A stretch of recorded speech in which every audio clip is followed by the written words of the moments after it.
എല്ലാവർക്കും നമസ്കാരം. എന്താണ് ഈ സർക്കാർ? ആരാണ് ഈ മന്ത്രിമാർ, സർക്കാർ ഉദ്യോഗസ്ഥന്മാർ? ഇവരെല്ലാം നമുക്കാരാണ്? ചിന്തിച്ചിട്ടുണ്ടോ ഒരിക്കലേലും? 12,600 ലക്ഷം ജനങ്ങളുള്ള നമ്മുടെ രാജ്യത്ത് നമ്മളെല്ലാവർക്കും കൂടി ഭരിക്കാൻ പറ്റത്തില്ല. പറ്റുമോ?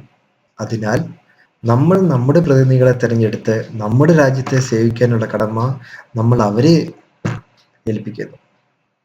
അവരുടെയും നമ്മുടെയുമായ എല്ലാം ജോലിയെ സുഗമമാക്കാൻ സർക്കാർ ഉദ്യോഗസ്ഥന്മാരെ നിയമിക്കുന്നു.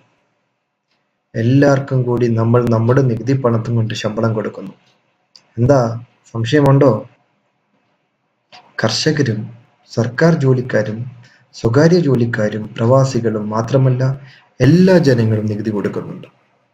Cess tax, service tax, sale tax, income tax, road tax, അങ്ങനെ വിവിധ ടാക്സുകൾ, ചെറുതും വലുതുമായ ടാക്സുകൾ എല്ലാം നമ്മൾ അറിഞ്ഞും അറിയാതെയും കൊടുത്തുകൊണ്ട് നമ്മൾ തിരഞ്ഞെടുത്ത് നമ്മളെ സേവിക്കാൻ ഏൽപ്പിക്കുന്ന നമ്മുടെ രാഷ്ട്രീയ പ്രവർത്തകർ രാഷ്ട്ര സേവനത്തിന് പകരം കുത്തക മുതലാളിമാരുടെ സേവനത്തിന് പോവുകയും നമ്മൾ എന്ന സാധാരണ മനുഷ്യനെ മറന്നു പോവുകയും ചെയ്യുമ്പോഴാണ് അഴിമതി, കൊള്ള, കൊല, ചതി, മായം, കൈക്കൂലി, ജീവിത ചെലവ് വർദ്ധിക്കുക എല്ലാം ഉണ്ടാവുന്നത്.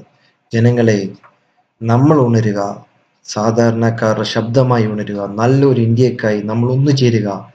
ആം ആദ്മിയായിട്ട് നല്ലൊരു നാളേക്ക് വേണ്ടി പങ്കുചേരാം ആം ആദ്മിയിൽ. ജയ് ഹിന്ദ്.